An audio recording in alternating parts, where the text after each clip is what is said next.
To je sramota. Mislim, narod ima svaki pravo da izabere datum koji želi i da bude to njihov dan koji će oni proslavljati i tako. Znači, vidi se da je to sve politika i da to nema veze sa pravom i pravdom.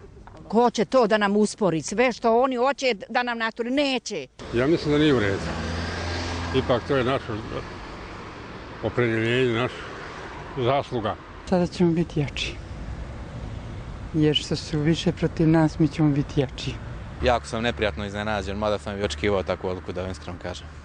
S obzirom ko je podnio apelaciju u Ustavnom sudu, član predsjedništva Bakir Izetbegovića, poznato je da on nastavlja samo politiku koju je provodio njegov otac kroz svoju islamsku deklaraciju. Građani Republike Srpske imaju pravo na to, kao i svi građani svijeta imaju pravo na svoj praznik, tako i mi građani Republike Srpske. Svi su nezadovoljni i sa pravom, jer ne može sud nikakav ne može da odlučuje šta će ko slaviti i kako će ko slaviti. To je sad pitanje igre malo moći, znači koliko mi popuštamo pred udarima neke više sile, da tako kažem.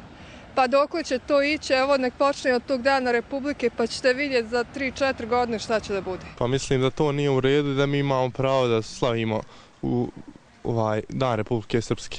To je država koja je stvorena u Dejtonu, usvojeno tako i nema mijenjanja.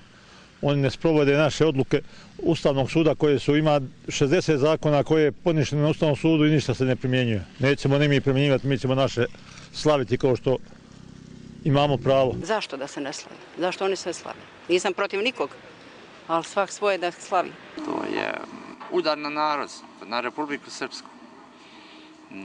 Nije dobro, nije dobro.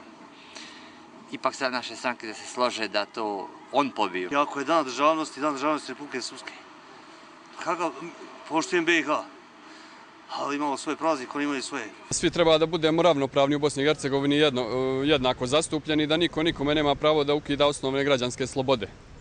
I tu mislim da nije fer od strane Ustavnog suda da donosi takve odluke bez saglasnosti svih naroda. Slavit ćemo je 9. januara jer su to zaslužili oni koji su se upokojili i dali živote za ovu državu. Dan Republike će u Republici Srpskoj biti 9. januar i u institucijama i u narodu Republike Srpske u srcima. Građani Republike Srpske će obilježavati taj dan bez obzira na odluku Ustavnog suda Bosne i Hercegovine. Mi taj sud, bar ja koliko znam, mi Srbi bukvalno ga i ne priznajemo. Narod Republike Srpske će slaviti 9. januar sve dok postoji. Bilo to kome je pravo, bilo krivo. To je naš praznik i mi ćemo ga slaviti.